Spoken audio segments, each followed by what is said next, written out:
Hello everyone, and welcome to Smart Fitness, aka episode 2 of Casting Couch. Just kidding, guys. Welcome back to another episode of Smart Fitness Teaches the Audience. And today we're going to be going over the top 5 hip exercises that I believe just about everybody should be doing based on whatever their general movement patterns are. Let's get to it, ladies and gentlemen.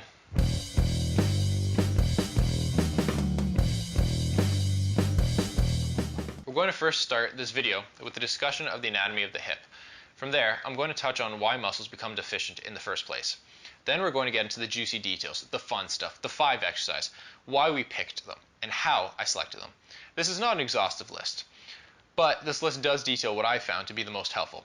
As a result, exercises are ordered based on muscles or tissue demand and stability demands. The hips play a massive role on many different movement patterns and also affect the body in different planes of action. From the sagittal, transverse, and frontal plane, the muscles in the hip complex work in all directions. The hips move into flexion, extension, abduction, adduction, internal, and external rotation. All of these movements can be done as individual parts, but when training, they're typically performed in some degree together. Look at a very simplistic movement, the bodyweight squat.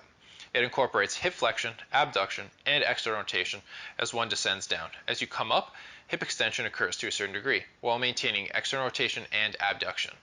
Typically, adduction and internal rotation are not trained in many gym-based movements beyond sport-specific tasks, or for mobility-based drills due to a deficiency in one's range of motion.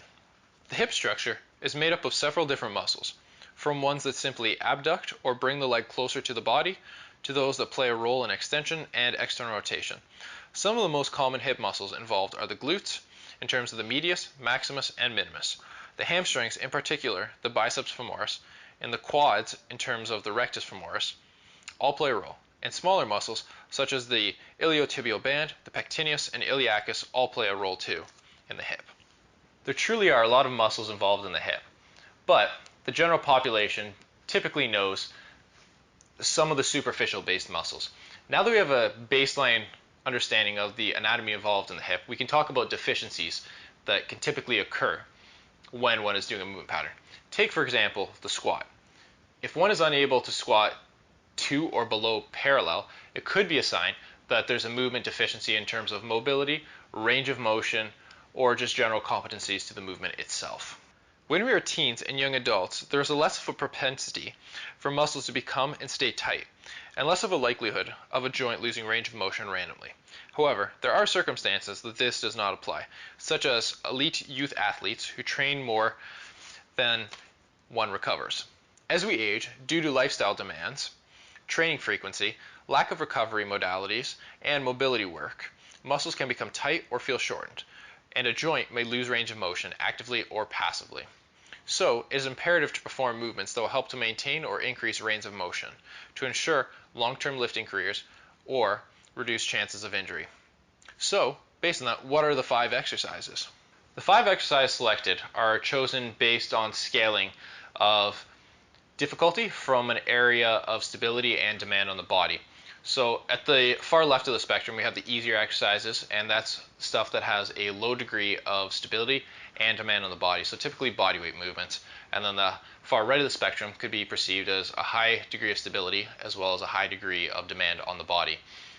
The scaling is based on arbitrary values that I've kind of come to terms with in my own training as well as training other individuals. So stability generally goes from single or dual leg to single leg, so bilateral to unilateral, and demand on the body does not mean loading per se, but rather the general competencies required to perform the movement pattern itself. The first exercise is one of low stability and low demand on the body. It's general bodyweight movements. These are things like fire hydrants, leg swings, and 90-90 hip stretches. These do not require a ton of mechanical awareness to perform or stability. There is no load being displaced either.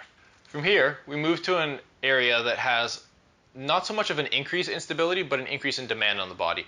We're still saying bilateral, but we're doing something that is going to require an increased active range of motion. And that exercise is a counterbalance squat. The counterbalance squat is a fantastic way to challenge the hips' ability to be loaded with a low load because weight is displaced forward on the body. This type of movement allows users to challenge depth and an active range of motion without axial loading, or in simplistic terms, loading the spine. After loading the body in a bilateral manner, typically we would want to progress to a unilateral manner, but we would not want to directly go and load the body. So from there we're going to go into single leg work, and the next exercise that I find of value is the hip airplane. The hip airplane is a movement that not only challenges stability on the leg that is loaded by your body weight, but it challenges the hip's ability to flex, abduct, and circumvent in one movement. There is no load aside from your body. Loading one hip at a time challenges stability and balance while working on active range of motion of the free leg, abducting or acting like an airplane wing. Alright, so continuing down the list, we reach a crossroads where we need to take into consideration that we've gone from bilateral to unilateral, and we've gone from loaded to now again unloaded. Before we would load the body in a unilateral manner, we would want to allow for a decreased stability and an increase in demand. So the exercise that I believe fits this categorization is the lateral lunge. The reason for this is the lateral lunge allows you to load one leg at a time, so you're having that increased demand, but there's a decreased stability component in relation to what you had in terms of your hip airplanes, because the other leg is supporting you on the ground. It's not so much being there to load the body, but it is there for extra support. The lateral lunge decreases stability for the knees and ankle because you are on 2 feet. Stability also decreases in the hips slightly, but the loading patterns of loading one side of the leg at a time increases demands displaced on the body, and therefore this is an advantageous movement to perform. The last exercise on my list of 5 hip exercises you should be doing, and potentially the holy grail of exercises, the big kahuna if you will, is the single leg RDL. Whether you're going from same arm, same leg, or opposite arm to leg, or even with a barbell. The single leg RDL is a fantastic movement because it challenges stability as well as bodily demand on the body because you're applying an external load. The single leg RDL challenges glute stability, places the hip into flexion and extension while under load, and when performed properly can aid in active range of motion increments. To scale this exercise, start with the load in the opposite arm to the leg doing the work. This allows an easier counterbalance to keep the hips square to the ground rather than pointing to another direction. To make it more difficult, perform the exercise on the same arm and same leg.